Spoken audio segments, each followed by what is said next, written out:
The last part is that also, I think that people are fed up of people who are not real. You know, I want to go back to my first story. It's about creating connection. And if you watch TED, you've seen Brené Brown's video now with 13 million people having watched it about vulnerability. If you didn't, I encourage you to watch it. It's because we all have a really hunger for a sense of belonging and connection. This is a very normal human need. And I think that corporations in the last 100 years or 150 years, they've, you know, you enter in a corporation and at a very early stage, you learn you have to be a certain way. You have to disconnect basically from who you are. So from Saturday and Sunday, people are nice, they're honest, yeah? They're fun, they're human. And Monday to Friday, they become machines, yeah? Sometimes even killers, but you know, like where you have to behave in a certain way. You are not allowed to be emotional, and then you cannot be true to who you are, and then you are totally disconnected from yourself and from others. And no wonder no one believes you, no one follows you. I mean, you probably all seen all these type of people, and we ourselves also like that. Sometimes we really have to manage our behavior. It takes so much energy. Like 80% of our energy is managing our behavior to fit in a kind of way of how to be, and then we have 20% left to kind of do the work. And for me, one of the most inspiring work we do is, I give you an example from an oil and gas company who invited us, and actually one of their business unit heads was really struggling and really lost connection with his team. The business was struggling. So the first kind of day or two we spent together, we went really outside of the company just with this person. The two of us were there, and I discovered he was really on a kind of a survival mode. Yeah? And survival mode makes you looking only in very tiny boxes. You don't see the rest. And he was totally disconnected from himself because he felt like if he connects to who he is and to himself, he wouldn't maybe be able to do the job anymore.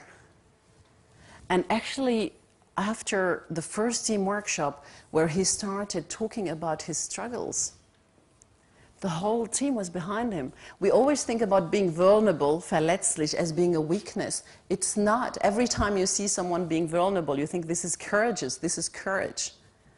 Yeah? And actually in the workshop, I remember, because there was another guy who was heading business development, so the business unit had started by saying where he struggles. And then we invited everyone to share their fears. And there was a guy, a business development head, everyone was beating on him. Business development is crap. They're not doing the right mergers and acquisition. They're doing not the right work. And he stood up and said, you know what? I've always been chosen. I've always been #1 for jobs. They've always chose me. This is the first time in a job that I feel I'm going to fail. I'm not managing. And he even had a tear in his eye. And this was a tipping moment, because the atmosphere went from his crap to how can we help him succeed? You know, we are all in the same boat. How can we help him succeed? And I'm actually very optimistic because I work a lot with young people. I have 2 small daughters, and I see that they come with a totally different expectations. They don't want this glossy thing, you know. And when I talk about being connected and being vulnerable, I'm not saying being nice and wearing Birkenstock and white socks and sitting in circles and, you know, hugging each other. I mean, hugging each other, fine. But I mean, but I think also about, you know, human connections are not tidy, you know. They're ugly, you know, sometimes, and you have to talk hard stuff. So it's not about just being connected. It's also being tough sometimes. But you can be tough when you're connected in a different way. Yeah? So what I want to ask you, and offer you this question to ask yourself over and over again, is, do you truly care? Do you care about what you do, about the people you work with, about yourself? Are you real and authentic? Or just what's hindering you from being real and authentic?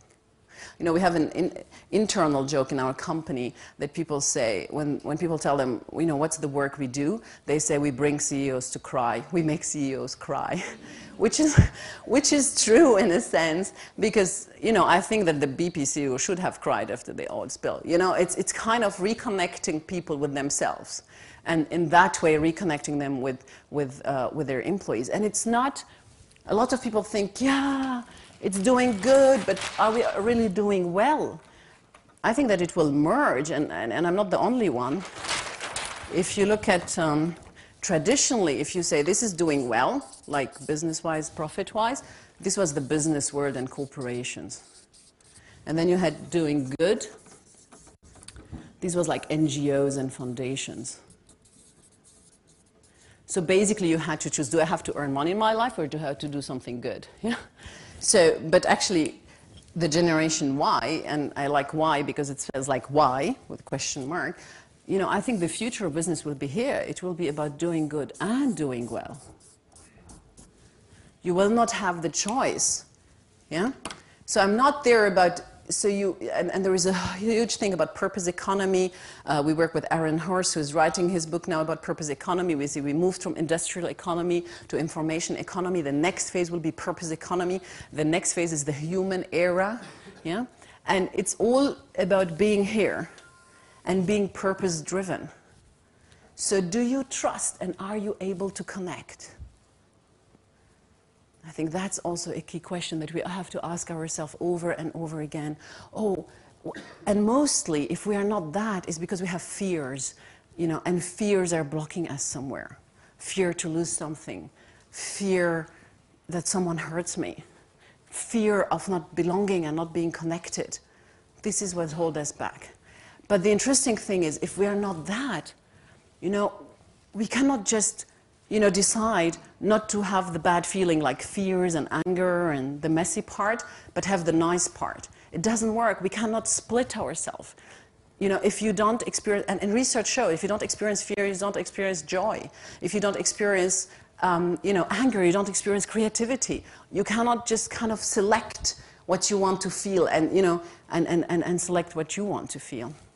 And so this is I want to end this with my dream. These are my daughters, and my dream for them, and we really want to push into, we believe we're challenging actually what we do as consultant. We believe the future of consulting would be something like more an NGO and an organization way. We want to invest more in purpose. We want to be forefront of the purpose economy. I want my daughters not to choose if they want to earn money or be true to themselves. I want them to have both alternatives. And so you will hear from us. But I really want to create a community with competitors, with clients, with people in the organization to create a purpose community where it's really about doing good and doing well. And I don't want, and a lot of people are cynical when you say that, but we want to change the world. You know, I don't want people who are good, who are connected to themselves to think, oh, I want to become a freelancer because I can't be in this organization anymore. I've learned a lot in corporations. You know, I've learned a lot at Diamond Mercedes. I've learned a lot at BCG. I think that corporation, you know, they can move the world to, you know, kind of a better place. Yeah.